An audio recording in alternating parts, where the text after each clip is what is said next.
Mr. President. Senator from West Virginia. My friends and colleagues, today I rise with a full heart and an overwhelming sense of gratitude.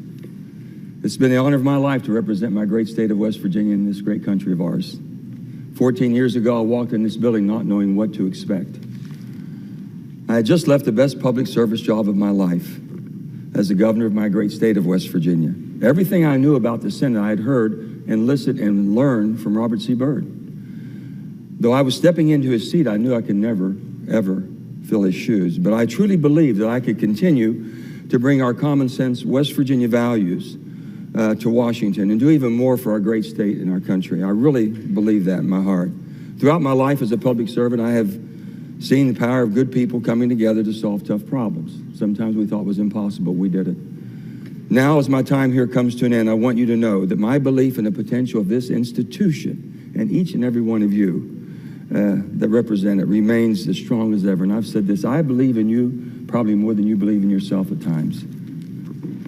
You don't come into politics looking for fame or fortune, or at least you shouldn't. You come in because you believe you can make a difference in helping your neighbor, your community, and the country that's given you so very much. I was not elected to take a side. I was not elected to take a side. I was elected to represent all sides. The only side I've ever truly believed in is the American side, which I believe we all belong to. And that's why I entered public service all those years ago. This was not a dream of mine to be a politician or be in public service. And I can say with a clear conscience that I've always tried to serve the people first, putting country before party, principle before politics. Each and every one of us are products of our environment. We are who we are because of who raised us, where we were raised, and how we were raised. It never should leave you. It never has. I was raised in Farmington, a little small coal mining town in West Virginia, where we learned early on that the best way to get ahead was to roll up your sleeves and get to work. Pretty simple. My grandparents were born in Czechoslovakia on my mother's side and Italy on my father's side. And they all came to the country in search of this American dream they heard about. They were thrown into survival mode early on, and they wanted a better life for themselves, but most importantly for the generations to follow. They all taught me the value of a good education combined with hard work and the importance of helping others. Always be conscious of your surroundings and the people around you. From them, I learned a core principle. You have a moral obligation to help those who can't help themselves. Very clear. But able-bodied people who fall on hard times don't need a continuous handout. What they really need is a hand up to get back in the fight of life. I believe the greatest gift you can give someone when they're struggling is a job. It's not just about earning a paycheck, it's about dignity and purpose and the hope that go with it. I've always believed that this was true for government too. Government is not designed to be your provider. It's designed to be your partner, and the best partner you've ever had. The most effective government programs are the ones that people get to work. They give them a sense of purpose and help and build a better future. During the Great Depression, and all of us who know our history, do you ever remember the federal government sending anybody a check? Not one time did we ever hear that FDR sent checks out. He sent hope, opportunity, and we rebuilt America. We did it. They put people back to work, and that's really what it's all about. Government is there to help you during difficult times. There are Americans out there today, many, many Americans all over our great country that need a second chance. They really do. And we should give it to them. That's our responsibilities. For example, in 1946, the federal government intervened to stop a nationwide coal strike because it was destroying our economy coming out of the war. Something had to be done. In exchange for returning to work, the United Mine Workers of America received a guarantee from the federal government that their pensions and their health care benefits that they had worked for and earned would be guaranteed for them for their life. Over the next 60 years, Congress had to step up to make good on this promise as individual coal companies, bankruptcies threatened to take away all that they had earned, everything. In 2019, after Murray Energy declared bankruptcy, the entire system was on verge of collapse. And nearly 100,000 coal miners, not just from my state, but all over the country, and their families were about to lose everything, nothing to look forward to. Every one of us stepped up, Democrats, Republicans, worked together to make sure we fulfilled the promise that the government made 60 years ago. But somewhere along the way, government stopped being a partner and started being a provider. It's not good for people who end up trapped in a system of dependency and poverty, which we all have some in our states. Some of us have more than others. It's time to put the relationship between government and the people back in its proper place. When I started in the West Virginia State House of Delegates, I was one of 100. One of 100. Then I went to the state Senate. I became one of 34. Then I became Secretary of State, and then I became governor of the state of West Virginia. At every step, I asked myself one simple question: how can I be in a position to help more people in my state? One of 100, then one of 34, and one of 1. And then the opportunity to go to the Senate to really do something extraordinary for the whole country, help millions of people. That question has been my compass, eventually led me here to the United States. And that's exactly why we're all sitting here, I believe. And when asked what my politics is, I never hesitate to tell you, I'm fiscally responsible and socially compassionate. It's the way I was raised.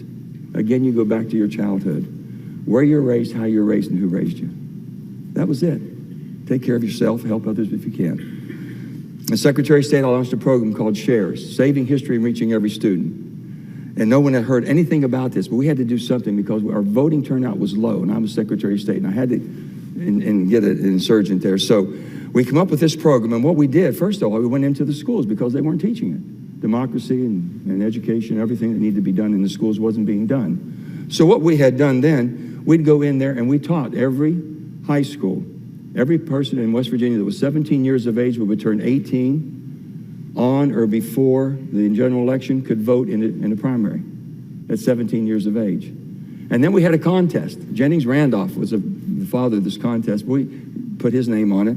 And what we did then is we gave out certificates and schools of excellence if they got everyone 100% registered. And let me tell you what happened there.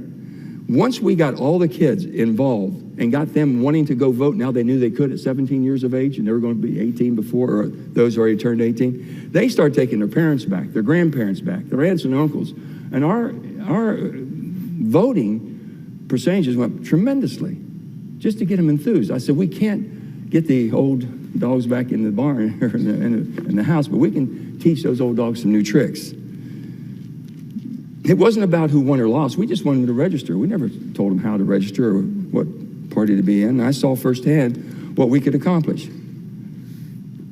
So when I tell you it wasn't exactly my plan to join the Senate, when Senator Byrd passed away in 2010, I had to make one of the toughest political decisions of my life. But I saw an opportunity to serve more people and tackle bigger challenges, and that weighed on me heavily. Our state was in good shape. We'd worked hard. I'd been there for 6 years as governor, and we worked together tremendously. And I thought, man, we can really do something together. We'll come here and we'll all work together. And I have to admit to you, it was a harder transition than I expected. Coming here to Washington was so humbling. It really was. I came in thinking, okay, here we go. We're going to work together just like we did in West Virginia to solve the nation's problems now. Not West Virginia problems, but the nation's problems. But it didn't take long for me to see that the divisions here run pretty deep. So one of my first conversations with Harry Reid, and you know, Harry's conversations weren't very long, so it was short. He asked me to fundraise for Democratic candidates to run against sitting Republican senators, which I guess both sides. That's just the way I didn't know that. Where I come from, they take you behind the barn and we're gonna have a little conversation. So anyway, I told him, I said, Harry, I'm not going to raise money to attack my friends and colleagues just because they have an R by their name. How do we expect to work together if I'm working against them when they're in cycle? I said, I'm not going to do that. And of course, I didn't win the popularity contest with Harry either. But it sure felt like the right thing to do. Equally important, it felt necessary if the Senate was going to work on behalf of the people, we needed to treat each other with respect. And I've tried to do that with everybody. I don't look at anybody sitting here that I feel that's not my friend. And I feel very strongly about that. I signed an ethics pledge on the floor of this Senate to never campaign against a sitting colleague. Now, I know I have other colleagues sitting here that feel the same as I do, and I'm still looking for some more signatures. And I'm going to keep working on that. I think it'd be wonderful if we just controlled ourselves and we wouldn't campaign against each other. But, you know, I'm a little bit persistent, so I'm going to give it everything I've got for the next how many days I have, and I'll still be around, maybe even a little after that. Despite all this, we've achieved some of the remarkable things over the past 14 years. We set a new standard for wild and wonderful West Virginia. My colleague, Senator Capito, and I worked on so many things together, and I appreciate her very much. The New River Gorge became a national park, and we just agreed to acquire 2,700 acres at the Blackwater Canyon, which is the most beautiful venue. We've been trying for 20 years to make this happen, and it's finally coming to fruition. And this is going to be, the whole country can enjoy something that you just can't believe how pretty it is. So we're anxious to share West Virginia with everybody. We maintain West Virginia's status as an energy powerhouse. The Mountain Valley Pipeline is flowing. Companies like Nucor, Berkshire Hathaway, and Form Energy have brought new facilities to West Virginia and thousands of new clean energy jobs. Success in West Virginia is part of a larger American story of energy innovation and independence. We've always been a powerhouse in energy, whether it be coal, natural gas. Now we have wind and solar and battery storage and everything in between. In 2023, America produced more energy than ever. I want you to hear this. In 2023, we lead the world in energy production. 38,000 cubic feet of natural gas was produced. 4.7 billion barrels of crude oil, which is a record. 11 billion cubic feet daily of LNG. 238 million megawatt hours of solar, and a record 6.4 gigawatts of new batteries installed on the grid. Nowhere in the world has that happened but here, because of all of us. You can't eliminate your way to a cleaner environment. You've heard me say this so much. You can't eliminate, just quit using something. You've got to innovate through technology. That's why we funded the development of the regional hydrogen hubs and made sure one of them would be in Appalachian region. It needed to be there because that's where the powerhouse is. As I've always said, and this is one time when California and West Virginia agreed on the same thing. They were both in hydrogen hubs, and it worked out well. As I've always said, a pothole doesn't care if you're a Republican or a Democrat. It's going to bust your tire. And we needed to do something about infrastructure. We really did. By focusing on investing in roads and bridges and airports, pipelines and broadband, and the bipartisan infrastructure law, which we all should be extremely proud of, we not only created jobs, but we strengthened the very economic foundation of this nation. We had deferred maintenance for over 30 years and done nothing about it. But we got to do the job that needed to be done, and we did it together. In West Virginia, we secured over $1.2 billion in broadband to make every resident have access to internet by the end of this decade. And we have some tough terrain to work in, and they're going to get it, thanks to so many of you all sitting right there. We also secured funding to finish Corridor H. It's only been on the books since 1964. We think we're going to get it done. We've been working a long time at this. With the CHIPS and Science Act, the United States is bringing semiconductor supply chains back home. We're creating good-paying jobs, supporting American innovation, manufacturing, and advancing our national security. West Virginia, like so many states, is one of the most patriotic states in the nation. We're home to many veterans and service members today. To honor our veterans, like each one of you, we fought to expand veterans' access to health care and prevented the closure of VA facilities in West Virginia. Every day we worked to improve the lives of West Virginians. Together, we protected health insurance for people with pre-existing conditions. We brought down health care costs, including $35 for insulin, and for seniors, and established a multifaceted strategy to combat opiate epidemic. That is one thing that we have to conquer and that we have to cure. It's just unbelievable what it's done to our country and each one of your states. And lastly, since day one in the United States Senate, I have worked to protect, and I want to repeat this, I have worked, and I believe with every bone in my body and every fiber in me and every ounce of blood that I have, to preserve the bipartisan foundation of this Senate. And that's the 60-vote threshold of the filibuster. I believe with that, with everything in me. I do. Each of these victories required senators to come together from both sides to find solutions. These were bills that just made common sense. And when each side could take a little step to find common ground, powerful things happen. But with the successes, I've seen more than my share of missed opportunities. Legislation that was overwhelmingly supported by the American public, bills that would have significantly improved the lives of millions of Americans, immigration reform, background checks for guns, balancing the budget.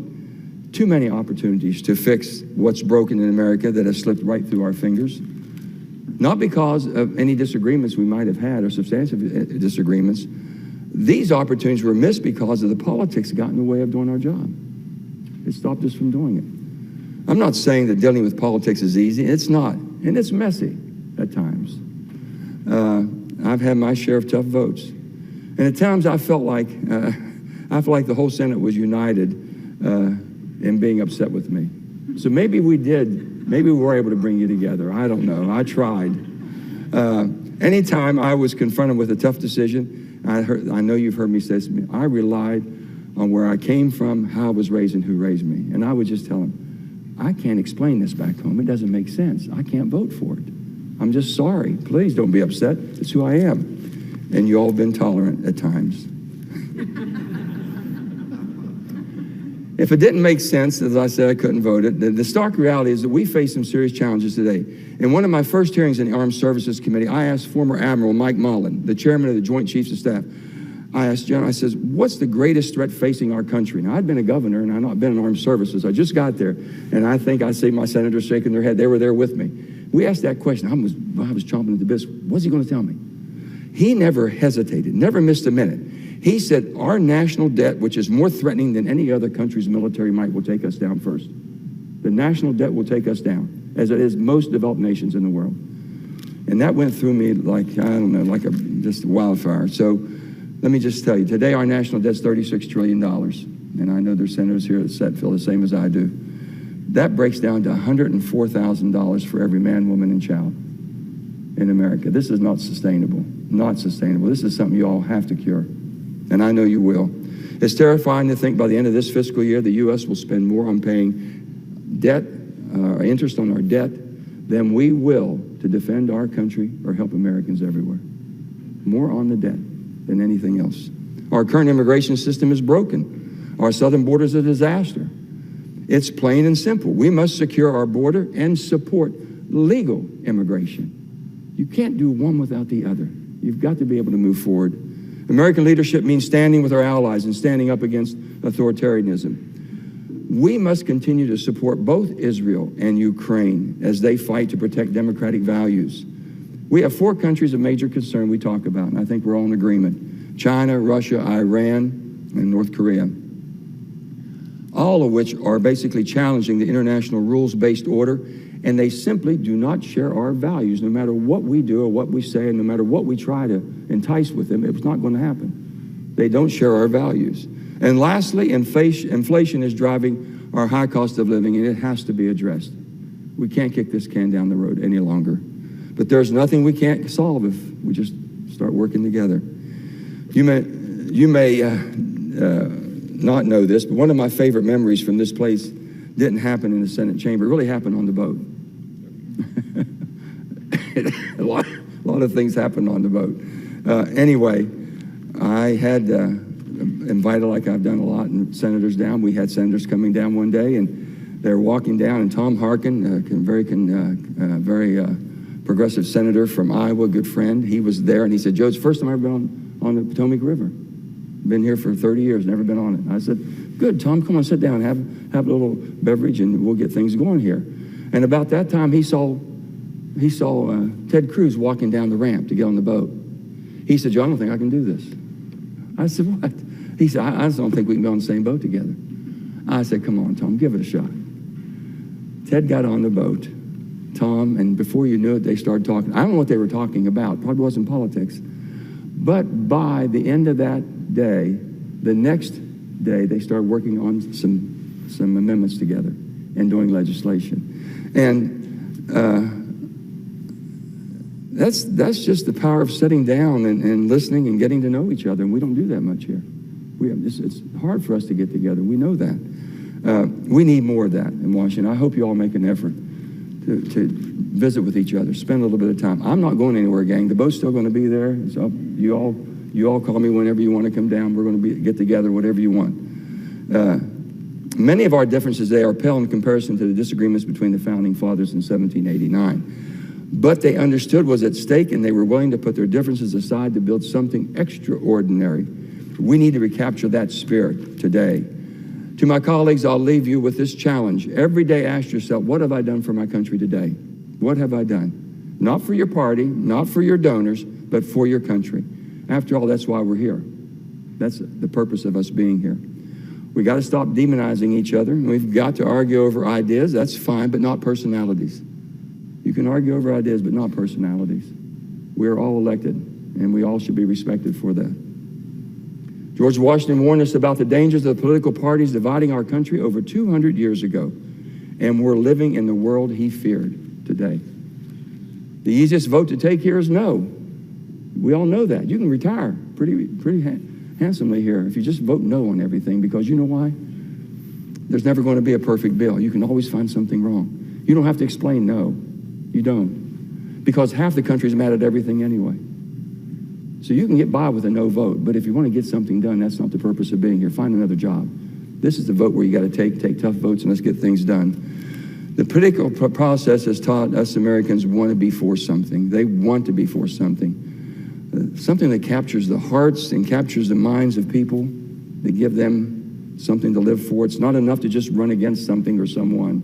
Be for something. As I look around the chamber and I think back on the good times and bad times, I want you to know I still believe in this system. I really do.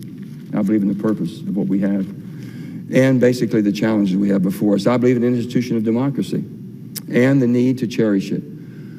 We have created something pretty special here in America, and no one ever thought it could be done, especially for 240 years. And we still can do great things. We can have a military that instills peace through strength while also having compassion. We can have financial stability and prosperity while still helping Americans and people around the world in need. We can do all that. You hear people talk about the American dream like it's some kind of a myth, like it's gone. We don't have it anymore. But I'm going to tell you this. I'm standing here, and as many of you are here, because of that American dream. You don't hear people chasing the China dream or the Russian dream. I've never heard anyone say, well, what do you think about that China dream or that Russian dream? That's because the American dream is unique. There's nothing like it. Think about it. Look around. There's nothing like what we've got. It's about freedom and opportunity and the belief that if you work hard, you play by the rules, you can build a good life, and it's only the dream that allows you to control your own destiny. The only dream that you can control. Thomas Jefferson once said, I like the dreams of the future better than the history of the past. Think about that. I like the dreams of the future better than the history of the past. I believe in our future. I believe in the American people. And I believe that when we come together, great things are going to happen. We're better because we put around us all these wonderful people, these staff, as I look around. None of us could do it without them. I don't need to tell any of you how we feel about our staff. I have staff that's currently with me, and I have staff that have moved on, and I can only say thank you. I love you. And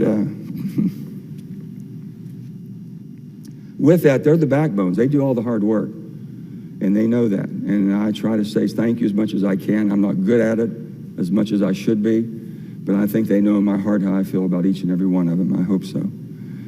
I'm also here with the most important assets in my life is my wife, Gail, up there, and my family. I have my children, I have my grandchildren, I have my brothers and sisters, I have my brother-in-laws and sister-in-laws. I have everybody here. I just appreciate and love you all so much. And really, without our family and the support of our family, we couldn't do it. They put up with so much. I always wonder why my Uncle Jimmy, Uncle Jimmy was really a character, why he was so missing at so many of the functions we had at holidays.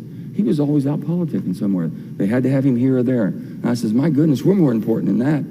And then I found myself 35 years old getting into the same thing. I condemned him for not being around. It's a calling. It really is. So to my wife and to all of you, I want to say thank you. Love you, honey, and love all of you all. And I love all my staff and all of you all. I know you're going to do great things. And any of you all are looking for good staff, there's some good people sitting around here that you're going to maybe want to talk to. So as I told you, the boat's still going to be docked here. Anytime you want to have a gathering, please call. I'll be there. We'll put it on for you. We'll have a good time. We'll have the dancing and the music and all the... And Chuck said some nice comments on the floor today, but he left out one thing. Every time we've been on the boat, one thing we've done at the end of it, remember? From Lee Greenwood, proud to be an American. We all hug each other in a circle. That's what it's all about. That's more what the country needs right now. It needs more of us together, listening to each other, respecting each other, working together. So, I would like to say this. God has blessed me and blessed you with the opportunity to do something for a lot of people. They're counting on us. And I think the challenges before you are going to be more daunting than ever before. But again, I've said I believe in you more than you believe in yourself. I know you're up to the challenge. I know you'll do the job. I really do. I believe in that. I'm going to be rooting, screaming and hollering for my team. And this is my team. All the D's and the R's and the I's, and here's my team. And I love each and every one of you. Thank you for giving me the honor of a lifetime to serve in, I think, the greatest deliberate body the world has ever known and ever will know, the United States Senate. God bless the state of West Virginia. May God continue to bless the United States of America.